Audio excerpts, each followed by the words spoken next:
Okay, we're just going to be doing an oil change today on a Club Cadet snowblower. I did a video here. I thought I said that the Club Cadet was a 2010.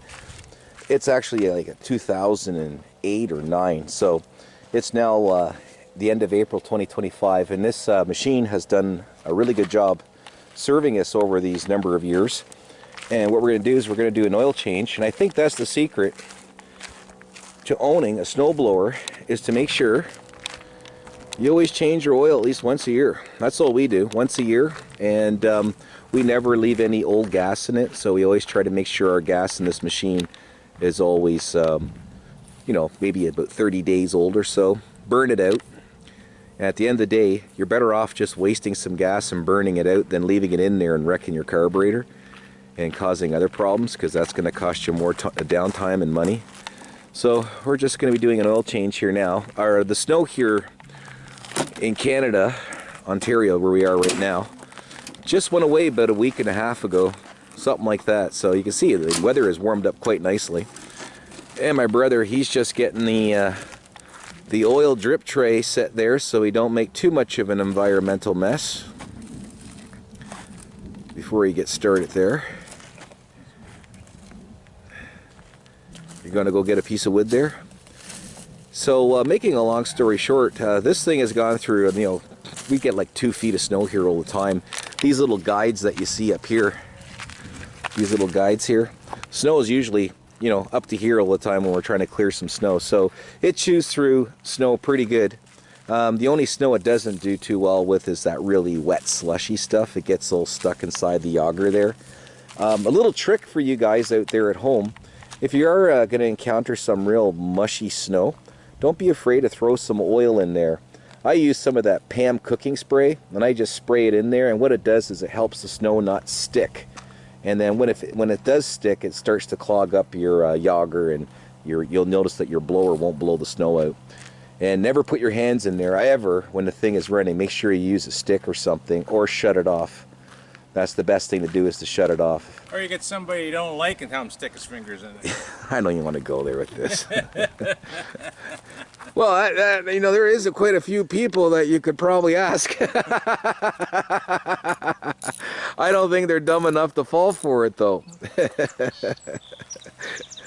All right, so you're going to get that going there now.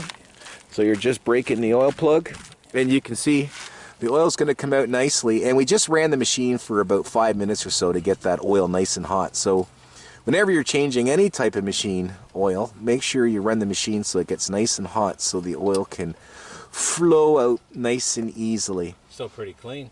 Yeah.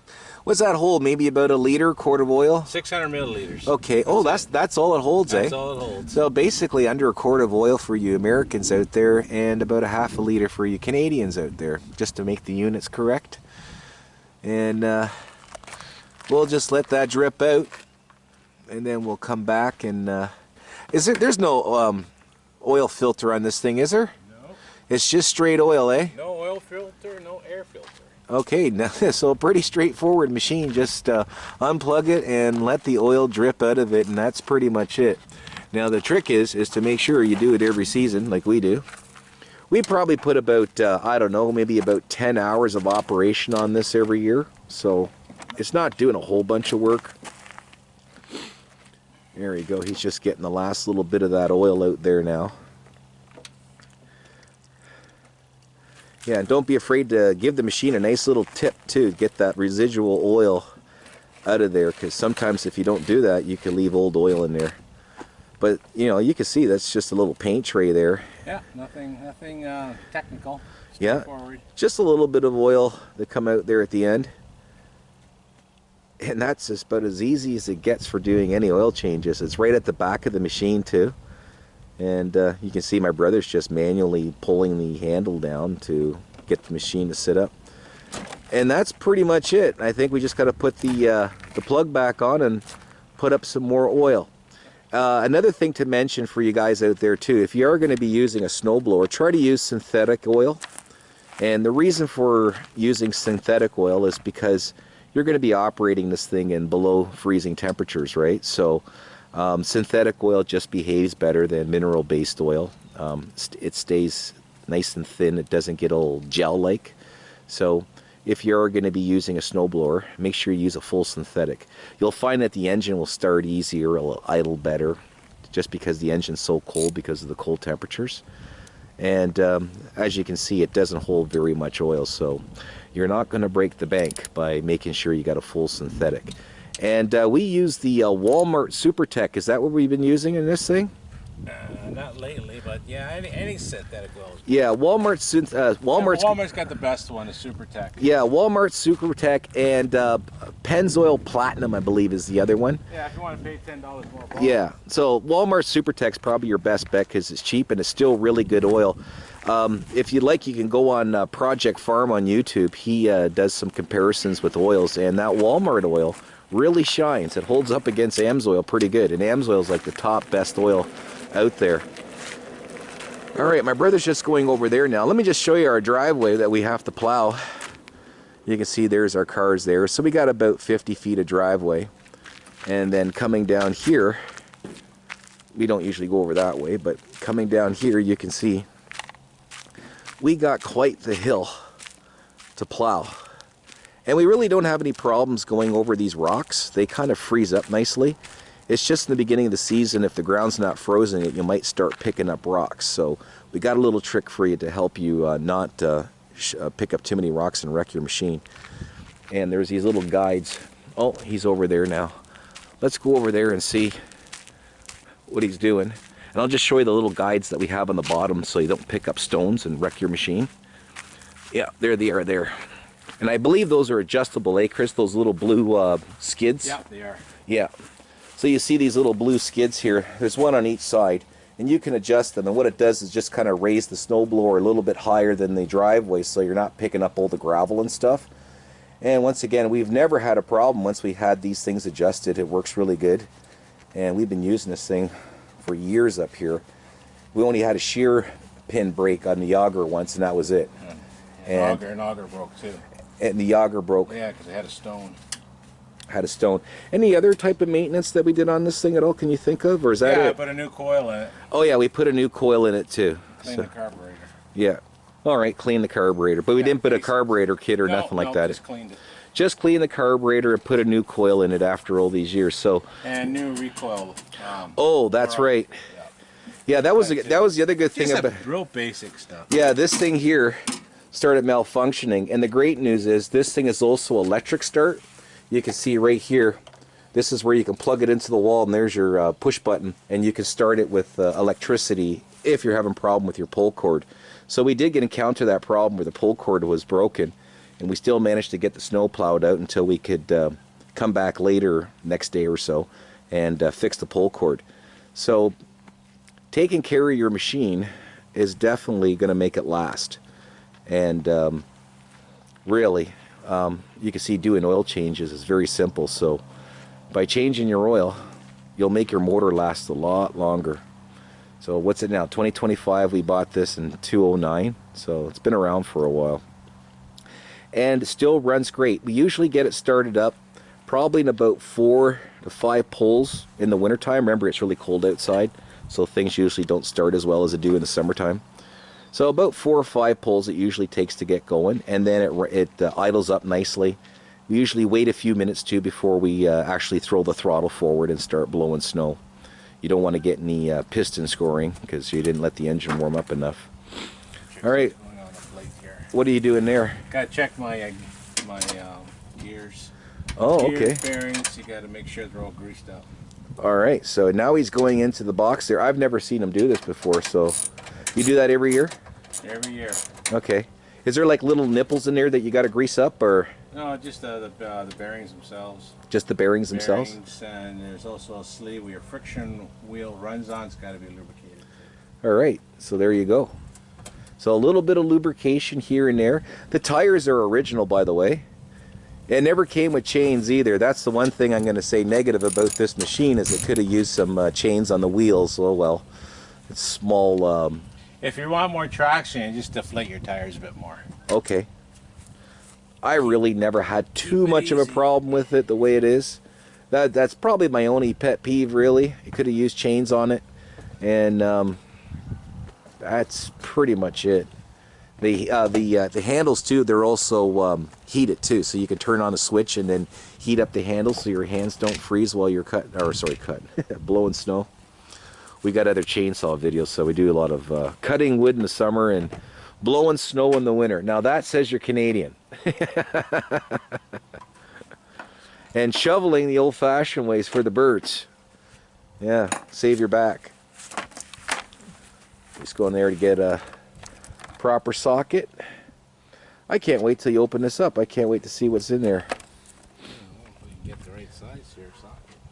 There we go. I had to put these in one in because the other ones got stripped out. Oh yeah. Yeah, So a couple bolt replacements too. Yeah, I got stripped out, so. What really bothers me is I see people, they buy these snow blowers and they don't take care of them, and they're usually euchred in about 4 or 5 years. And 90% of the time it's just because they left the gas in from last season and it basically destroyed the engine. And that'd be clogging up your carburetor. You could probably do a carburetor rebuild, but our policy is just to always keep this thing with fresh gas in it. And I'll tell you right now, that's the easiest maintenance you can do. And always keep your gas in a separate jerry can. Now this gas can here too, sorry, the gas tank on this machine is probably about, what, a quart gas? 1 liter of fuel, that's all it is. So it doesn't hold much. That's kind of like a lawnmower gas tank. It's very small, which is good because then you don't have to worry about leaving a ton of fuel in there if you have to run it out. Oh, okay. How's it looking there? I'm going to go show you this right now. We'll get a closer look here for you folks at home. Clean the friction plate. Especially you Americans that live in Miami, you probably don't even know what this thing is. Get to live in sunshine all year round with sharks swimming around the beach. But don't worry, shark attacks are rare. But taxes are common. Oh, I'm not even going to go there with that one. And I'll tell you, it's really expensive to buy these machines these days. How much do we pay for this, do you think? Oh, we got it sell now. I think it was $700. You buy the same one now, it's like $1,400. There you go. So we got this one for $700. The same type of machine today is double the money. And boy, we're not that old, are we? Nope. Yeah. We only look old, but we're not that old. All stressed out. What are you looking for now there, bro? Gotta clean the friction plate. All right. Let's see how you do that. What's that you got in your hand there? Brake cleaner. You're using brake cleaner. Okay, there you go. We gotta let the folks at home know what you're using. So you can just see he's just kind of getting a rag and some brake cleaner, and he's just kind of cleaning things up a little bit. The friction plate, yeah, because you don't want no residue or rubber residue or dirt, because it'll start sliding on you. I find too, if you do this every year, you'll notice that when you open up the machine, it's never too gucky and dirty because you're always doing it every year. So we always wait to a nice, beautiful day in the spring to do this. Like today, it's probably about, I don't know, 15 Celsius, 16 Celsius, probably about, I don't know, 66 Fahrenheit, somewhere in there. Winds are light out of the south. So really good day to work on equipment without sweating or freezing. Even the paint's held up pretty good too. Yeah, it does need more paint. I gotta get some yellow paint. I gotta touch this up. Yeah, we always keep it in. I think I got some downstairs actually. Oh, yeah, make sure you get a garden shed too or a garage. Don't leave this thing outside because that will destroy any machine if you leave it outside. I see people leaving their generators outside without a box around them, and you're wondering why they're all rusting and looking pretty horrible. So always invest in some kind of place where you can store this.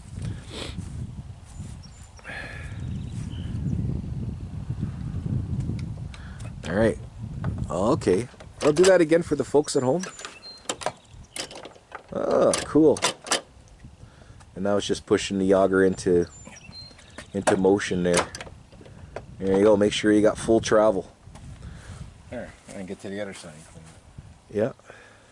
But I think before I put it away, I'm gonna have to clean it underneath here, see all the spots all the paint's gone.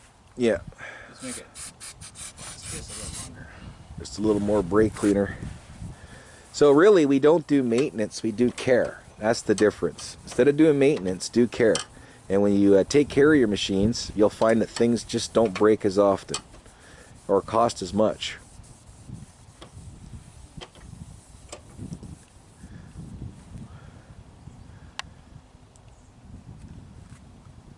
Well, Wow, that's looking... Doesn't look all that bad in there, eh? No, it's got to be re-greased though. Yeah. The grease has worn out of it. And what do you just use, like axle grease? You can use any kind of grease, some kind of low temperature grease. You can use that. I just use the white lithium grease to spray it on with the can. Okay. Depends how extreme it goes. It doesn't get that cold here where we are. Well, that's the other thing too. If you notice when it snows, it usually snows around the freezing mark. As soon as you start getting like way below zero, the air becomes very dry and you stop having snow. So you Americans out there, you probably have more snow than we do, because once we get into February here in Canada, our temperatures can get pretty cold and we just simply don't have snow. It's when we're just sitting a few degrees below zero, that's when we start getting the 1-2 feet of snow. Just below freezing, that's when it starts to happen. And if you do get snow when it's colder, it's usually like very granular too. So if it's like very granular snow, this thing just eats right through it, no problem. It's only that wet stuff